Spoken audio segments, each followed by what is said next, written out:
మీకు కావలనని మీ పరలోకపు తండ్రికి తెలియను.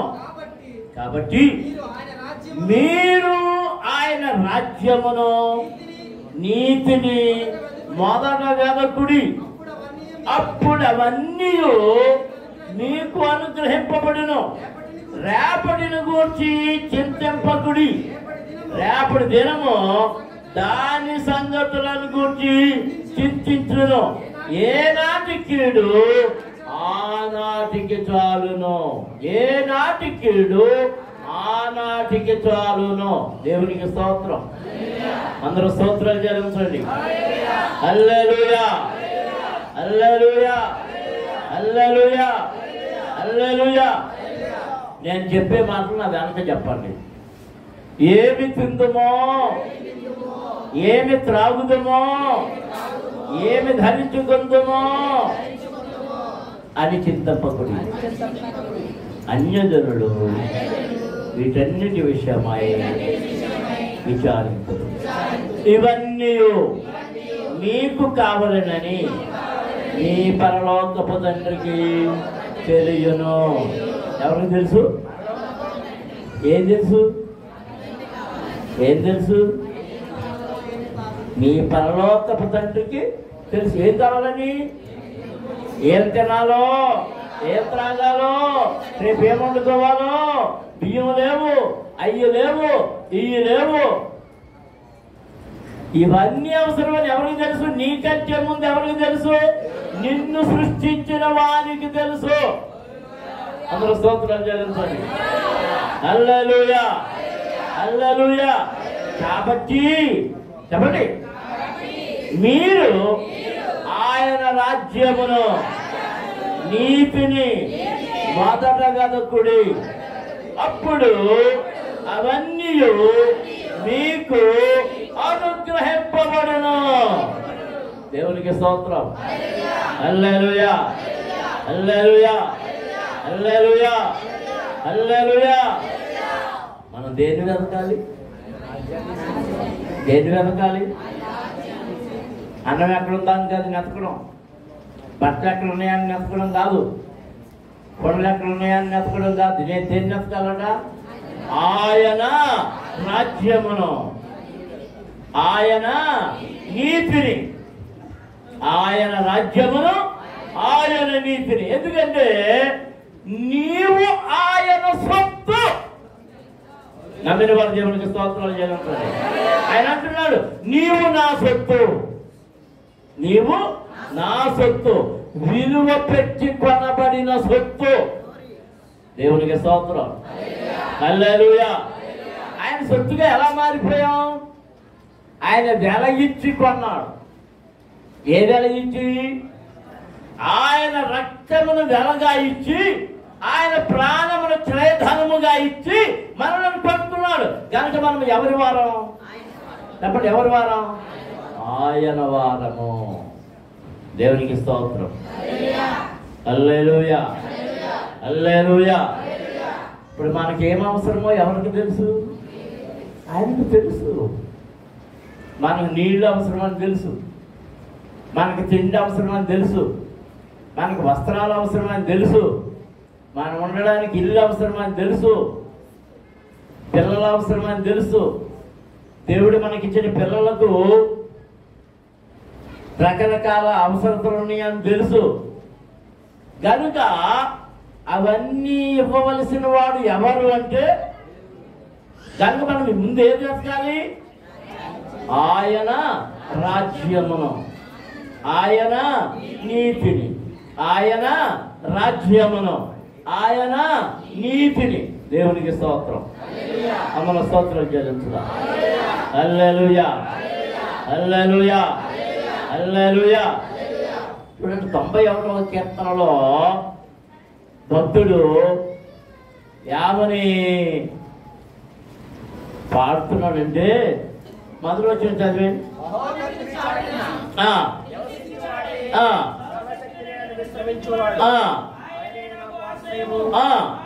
నా కోట, నేను నమ్ముకొను నా దేవుడని నేను యెహోవాను గూర్చి చెప్పుచున్నాను.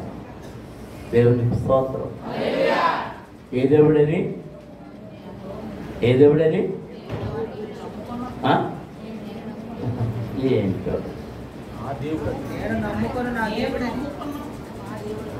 నమ్ముకొను, నేను నమ్ముకొను, నా కోట నేను నమ్ముకొను నా దేవుడని. నమ్ముకొనదగిన దేవుడైన మనము నమ్ముకొనదగిన దేవుడు. దేవునికి స్తోత్రం. హల్లెలూయా, హల్లెలూయా, హల్లెలూయా. ఈత రానోళ్ళు ఎవరైనా పట్టుకుని నేర్పించమంటే పట్టుకుని నేర్పిస్తుంటారు. నాలాంటి ఈత రానివాడిని, ఆ ఈత వచ్చిన రాజు లాంటి వాడిని ఎలాగా నాకు ఈత రాదు నేర్పపోయా రాజు అంటే రాజుగారు ఏ సలహా ఇచ్చాడు. నాకు రావడానికి నాకు ఆటో కుదరతుంది, మీకు సలహా చెప్తున్నాను. ఆ గేదెలు ఏ గేదెలు లంకలోకి వెళ్తాయి కదా, దాన్ని పాక పట్టుకోండి. దాన్ని పాక పట్టుకుంటే ఈత వచ్చేది, కాళ్ళు ఆడచ్చమే అన్నాడు.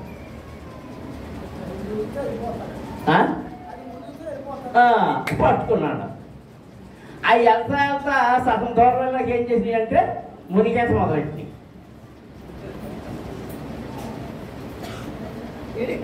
10 నిమిషాల వరకే పైకి వెళ్ళలేదు. వాటికంటే ముందు ఈడు వేయలేడు. ఎలాగా? దాంతోపాటు పోగొట్టుకున్నాడు కదా మరి. ఈడు మునిగిపోయాడు. వాటికంటే వాటిలో మునిగే తీర్థం వాటికి వచ్చు, అట్లా సహజంగా వచ్చేస్తుంది. వీడికి రాదు, ఊపిరాలని తెచ్చేది.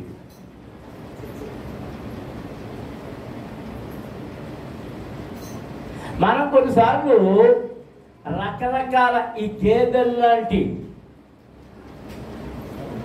వ్యక్తులను, పరిస్థితులను, బరుదాన్నో మరోదాన్నో పట్టుకుని ఎవరిని వదిలేస్తున్నాం? మనల్ని విడిపించగలిగిన సమర్థుడైన దేవునిని విడిచిపెట్టేస్తున్నాం. అంచేత మునిగిపోతున్నాం మొదట్లో. ఈయన ఏ దేవుడట? నమ్ముకొనదగిన సహాయకుడు.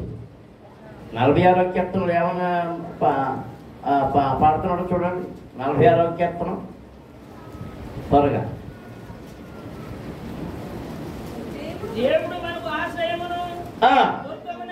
దుర్గమునై ఉన్నాడు, ఆపత్కాలములో ఆయన నమ్ముకొనదగిన సహాయకుడు. ఎప్పుడు? ఆపత్కాలములో నమ్ముకొనదగిన సహాయకుడు. దేవునికి స్తోత్రం. హల్లెలూయా, హల్లెలూయా, హల్లెలూయా, హల్లెలూయా. ఆపదలో దేవుడే మనకాశ్రయమునొదు గమునయున్నాడు.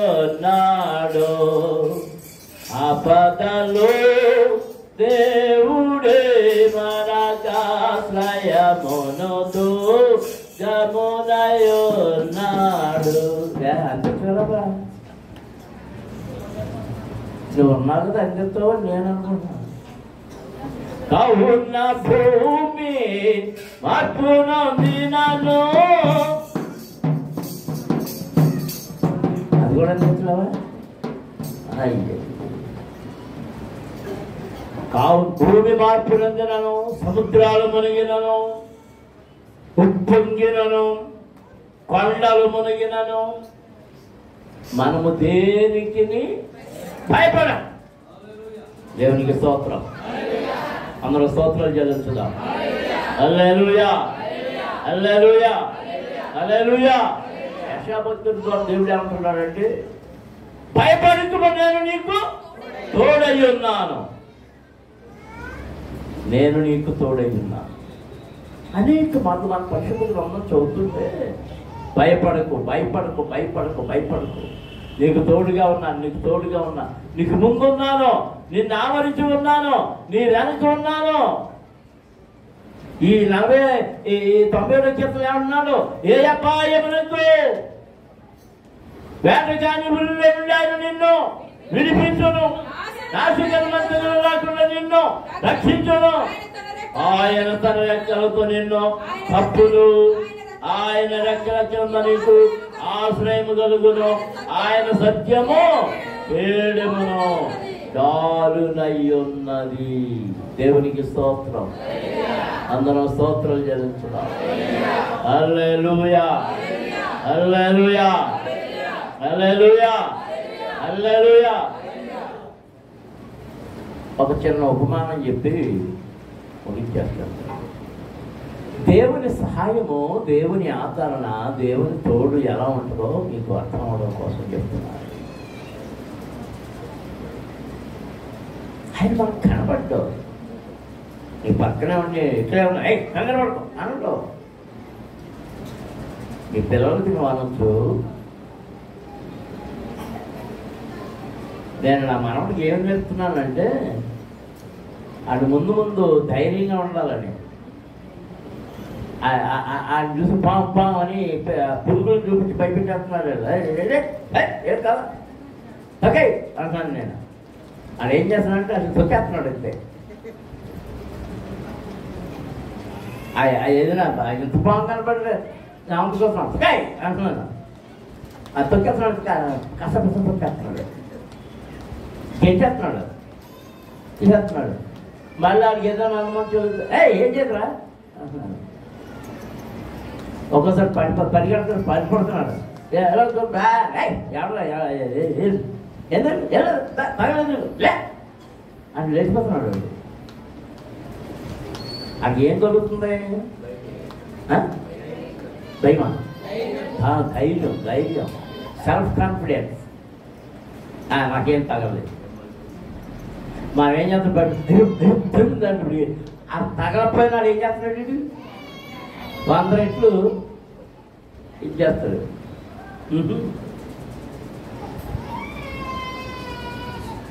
ఆ పిల్లలకి ధైర్యాన్ని కల్పించాలి.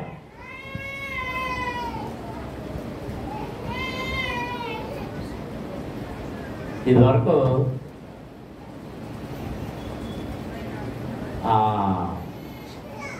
చిన్న వయసులోనే క్వాంటిటీ పంపించడం, వాటికి పంపించడం వల్ల ఊళ్ళో తిరగడం, ఒంటరిగా తిరగగలిగిన శక్తి వచ్చింది. ఇప్పుడు కొంతమంది తిరగలుగుతున్నారు, కానీ అప్పటికి ఇప్పటికీ ఉన్న తేడాలు వేరుగా ఉన్నాయి. నా మధ్యలో జ్ఞాపకం వచ్చింది, చెప్పాలనుకున్నాను. ప్రాముఖ్యమైనది, అందరూ జాగ్రత్తగా వినండి. మీ పిల్లల యొక్క పుట్టినరోజులు చేసిన ఫంక్షన్లు చేస్తున్నారు, వద్దన్నా చేస్తున్నారు. మీరు ఎంత ప్రమాదకరమైనయో జాగ్రత్తగా గమనించండి. హైదరాబాద్లో మొన్న ఒక అమ్మాయిని ఒకటి చంపేశాడు. ఎవరు చంపేశారు ఏంటో అని అనుకున్నారు. మొత్తం మీద పట్టుకున్నారు. 10వ తరగతి కుర్రాడు.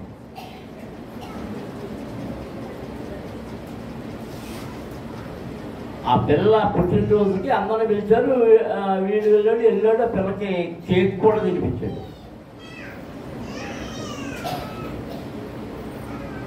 ఇంటికి వచ్చిపోతూ ఉన్నాడు.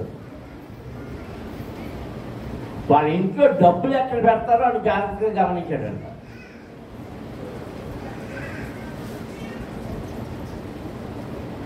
మీరు కొన్నిసార్లు పిల్లలే కదా అని మీరు డబ్బులు దాచుకునే స్థలాలు పిల్లలకు వస్తుండగా, మీ పిల్లలకు వస్తుండగా కూడా పెట్టకూడదు. జాగ్రత్తగా గమనించుకోండి. అంటే చాలా ఏళ్ళ క్రితం కొవ్వూరులో ఉన్నాం.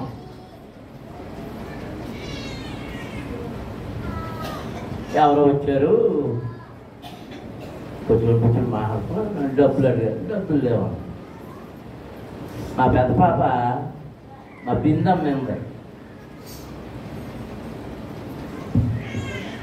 డాడీ డబ్బులు ఇంట్లో ఉన్నాయి కదా,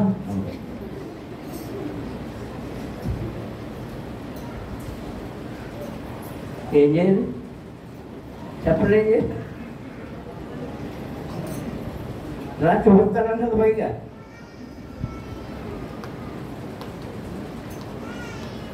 అంటే ఇప్పుడు నా రహస్యం ఏమైపోయింది? ఎవరి వల్ల?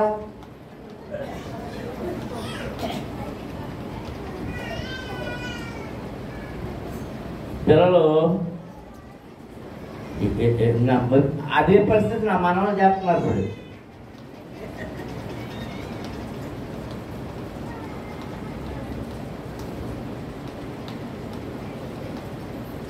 అంటే పిల్లలు తెలియదు, మనం ఏం మాట్లాడుతున్నాం ఎందుకు మాట్లాడుతున్నాం తెలియదు కనుక అందరూ గౌరవం ఏం చేస్తున్నారు, చెప్పేస్తున్నారు. వీడు డబ్బులు పెట్టడం చూసి వీడికంతా క్రికెట్ తండ్రి లేడు, వీడికి తల్లి ఏదో ఎక్కడ పనిచేస్తా పెంచుతుందండి. అవన్నీ గమనించాడు. పైకి ఇవన్నీ డైరీలో రాసుకున్నాడు. వీడు అవే సినిమాలు మొత్తం దొంగతనాలు చేసే సినిమాల పేర్లు కూడా రాసుకుని అవి చూసి 2-3 సార్లు చూసాడంట. క్రికెట్ ఆడు ఆ డబ్బులు దొంగతనం కోసం వెళ్ళాడు. అనుకోకుండా ఇంట్లో ఆ పిల్ల కనిపించింది. తీస్తుండగా ఆ పిల్ల వచ్చింది, అడిగినట్టుంది. క్రికెట్ బ్యాట్తో కొట్టి చంపేశాడు పిల్ల. బయటికి వెళ్ళుకున్నాడు.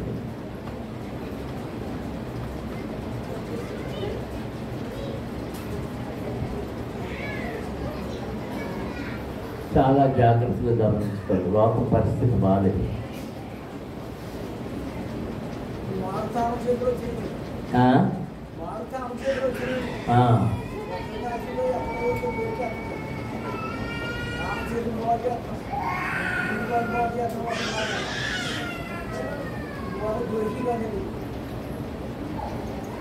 నీవు నమ్ముకొనదగినది ఎవరిని అంటే నీ రక్షకుడైన దేవుని మాత్రమే.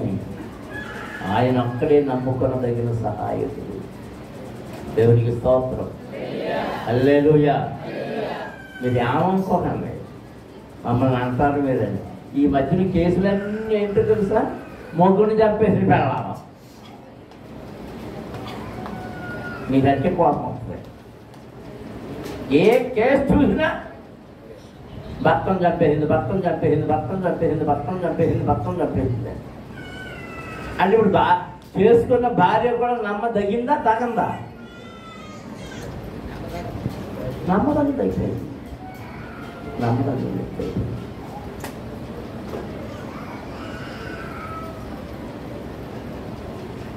కొంత పిల్లలు తల్లిదండ్రులు ముసలి వాళ్ళు అయిపోయి ఇలా అనవసరమైన ఖర్చు అని చంపేస్తున్నారు. అంటే కన్న పిల్లలు కూడా ఏమైపోయారు? నమ్మదగిన వాళ్ళు. నమ్మదగిన వాళ్ళ 8 కోట్ల ఆస్తి అంట రాయించేసుకున్నారు. రాయించేసుకుని అమ్మని తీసుకెళ్ళి అర్ధరాత్రి శ్మశానంలో వదిలేశాడు.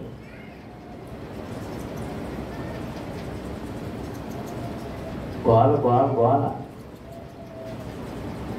ఆ అమ్మాయిని వివరాలు తీసి ఆమె ఎవరైనా కనుక్కొని అన్ని తీసుకొచ్చి మళ్ళీ అది పెద్ద కేసు అయింది అనుకోండి.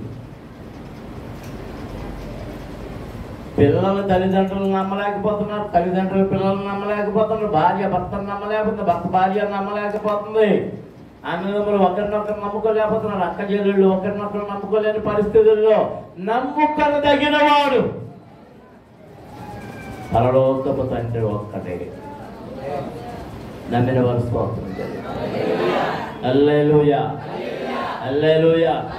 ఆయన నిన్ను విడువడు. అమ్మ విడిచిపెట్టేయచ్చు, నాన్న విడిచిపెట్టేయచ్చు, అన్నదమ్ములు విడిచిపెట్టేయచ్చు, అందరు అక్క చెల్లెలు విడిచిపెట్టేయచ్చు. ఎవరు విడిచిపెట్టినా విడవనివాడు.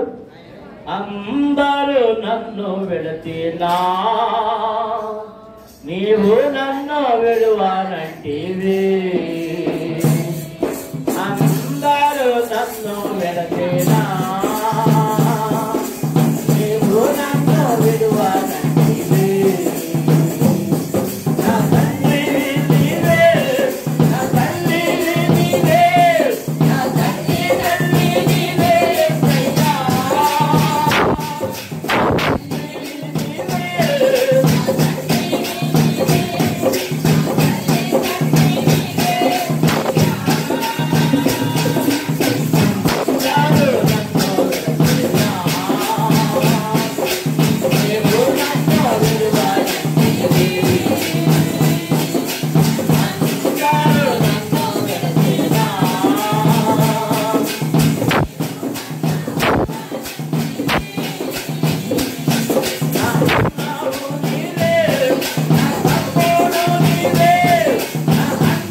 ఎవరు విడిచిపెట్టిన విడవని వాడు ఎవరు?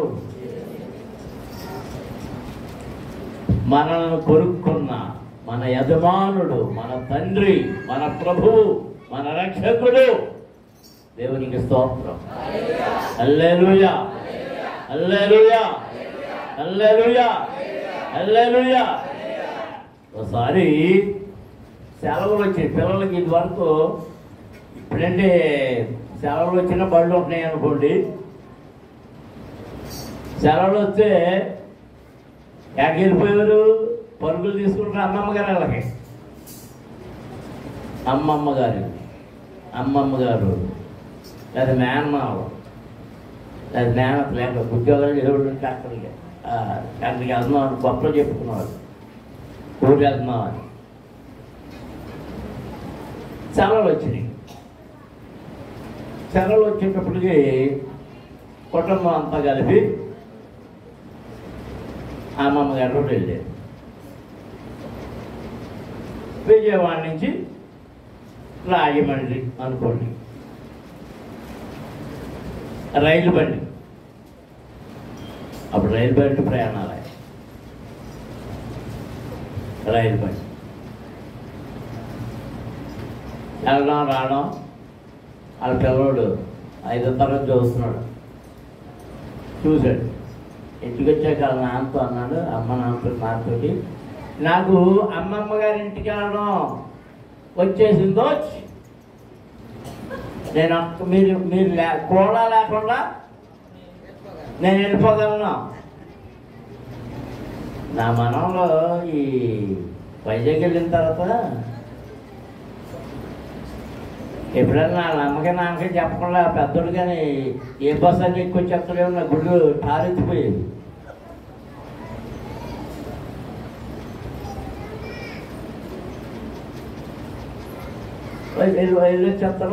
చెప్తాను వాళ్ళ నాన్నని అమ్మని విసిగించేస్తున్నాడు. కొన్ని రోజులు అయిపోయినాయి. వెళ్ళొస్తావురా, ఎల్లుకి చేయగలను, అలా చేయగలను, ఇలా చేస్తాను అన్నీ చెప్పాడు. Very good. మళ్ళీ కొద్ది రోజులకి సెలవు వచ్చింది. మరి సెలవు వచ్చింది కదా, మా అమ్మమ్మ గారికి వెళ్ళొస్తావా అని అడిగారు. నేను అక్కడ వెళ్ళిపోగలను, మీరు అమ్మపోరన్నా అలా కూడా రాసుకోలే, ఎవరు రావడానికి వీలు లేదు అన్నాడు. వెళ్ళిపోగలవా? వెళ్ళిపోను. అయితే వాళ్ళ అమ్మ నాన్న వచ్చి రైలు ఎక్కించారు. జాగ్రత్తగా చెప్పారు. ఇప్పుడులాగా ఇప్పుడు వాటర్ బాటిల్ అట్లా లేవు. జాగ్రత్తగా చెప్పారు. అసలు చేసి చెప్పారు, కూర్చోబెట్టారు, టికెట్ ఇచ్చారు. నాన్న అన్సార్లు చెప్తున్నాడండి. ఈ టికెట్ జాగ్రత్త అక్కర్లేదు నాకు తెలుసు అంటున్నాడు. అరే బండి యొక్క స్టేషన్ నుంచి బయటకు వచ్చాక నాకు తెలుసు, నాకు గుర్తుంది అంటున్నాడు. సరే బండి ఎక్కాడు. బండి కలిగింది. తాత చెప్పారు, అలా అమ్మ కనపడుతుంది. తాత చెప్తున్నాడు. ఆ బండి కదిలే ముందు వాళ్ళ నాన్న ఏం చేశాడంటే ఒక చీటీ ఇచ్చి జేబులో పెట్టి, ఒరే నాన్న, నీకు కానీ రైలు బండి వెళ్తున్నప్పుడు ఎప్పుడైనా భయం వేస్తే ఈ చీటీ తీస్తావు. ఈ చీటీ తీసి చదువు. భయం వేస్తే కదా, భయం వేయకుండా చదవద్దు, భయం వేస్తేనే చదవాలి. సంజయ్లు పెట్టేస్తున్నాడు. మెల్లిగా రైలు బండి ప్రయాణం మొదలైంది. చిప్పమంట వస్తుంది. మెల్లిమెల్లిగా ఎక్కడ కూర్చునే వాళ్ళు సర్దుకుని కూర్చున్నారు. అయ్యి అమ్ముకునే శనక్కాయలు అమ్ముకునే వాళ్ళు, అయ్యి అమ్ముకునే వాళ్ళు, జంతువులు అమ్ముకునే వాళ్ళు వస్తున్నారు, పోతున్నారు. కాసేపటి మెల్లిగా వీడు ఈ సీట్లో కూర్చున్నాడు. మెల్లిగా అది చూశాడు. అంత బాగానే ఉంది. ఒక అరగంట పోయింది. కొంచెం అదేంటి గంట పోయేటప్పుడు కొంచెం తేడా అనిపించింది. ప్రయాణంలో తేడా అనిపించింది.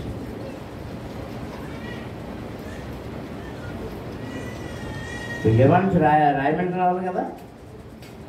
ఈ ఏలూరు వచ్చేటప్పటికి వీడికి మనసులో అమ్మ బాబు నేను మా ఊరికి చాలా దూరం వచ్చేసాను, రాజమండ్రి వచ్చేసింది. ఏమొచ్చేసి భయం వచ్చేసి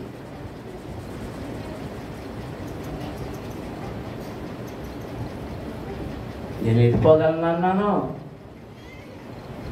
ఒక్క పట్టుకుంటున్నాడు, భయం పక్కన పీకేస్తుంది. వీళ్ళెవరో కొత్త వాళ్ళు అందరూ ఇది మన ఎక్కేటప్పటికే అందరూ చాలామంది తెలిసిన వాళ్ళు ఉన్నారు. ఎక్కేటప్పుడు అందరూ పోయారు. అలా అమ్మ నాన్న కూడా కనపడతలేదు, లేరు.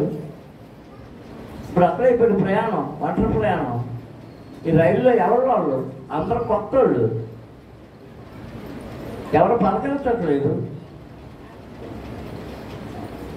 ఒకవేళ పలకరించి ఎవరైనా ఎత్తిపోయేవాడేమో. కూర్చోళ్ళ గురించి ఎంతోమంది గురించి వింటున్నాడు కదా. కాసేపటికి వాళ్ళ నాన్న చెప్పిన మాట గుర్తొచ్చింది. నీ దేవుడు ఎలాంటి వాడో మీరు చెప్పడం కోసం చెప్తున్నాను. ఆ చీటీ ఇచ్చాడు కదా, నీకు భయం వేసినప్పుడు ఈ చీటీ తీసుకో, చదువుకో అని. అప్పుడు ఇక్కడికి ఏడుపు వచ్చేస్తుంది. ఏడుపు వచ్చేస్తున్నప్పుడు ఇంకా కళ్ళు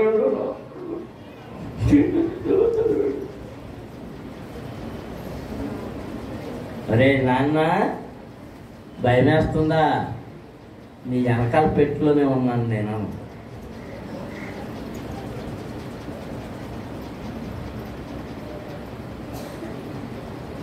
ఇది భయం ఎక్కడ భయం అక్కడ ఎగిరిపోయిందంతే. అలా ఎక్కడ ఉన్నాడు వెనకాల పెట్టులో. నీ తండ్రి నిన్ను నువ్వు చెయ్యి విడిచిపెట్టి వెళ్ళిపోయాను అనుకుంటున్నావు, కానీ ఆయన నిన్ను విడవడం లేదు, ఎడబాయడం లేదు. నీ వెనకే నీ వెనకే నీ వెనకే నీ వెనకే వస్తున్నాడు. అందుకే నువ్వు అపాయాల్లోకి వెళ్ళినా కీళ్ళలోకి వెళ్ళినా ఎందుకు తప్పించబడుతున్నావు అంటే ఆయన తన కుడి హస్తముతో నిన్ను మోకరించని ప్రార్థన చేస్తున్నావు. నీ అపాయాల్లో, నీ శోధనలో, నీ కీడుల్లో, నీ శ్రమల్లో, నీ అక్కర్లలో, నీ కొరతల్లో ఆయన నిన్ను విడిచిపెట్టలేదు. నువ్వే విడిచి వెళ్ళిపోతున్నావు. నీవే ఆయనను విడిచిపెట్టి వెళ్ళిపోతున్నావు. ఆయనని విడవకు, ఆయనని విడవకు. ఆయన నీ వెనక్కి ఉన్నాడు, నీ వెనక్కి ఉన్నాడు.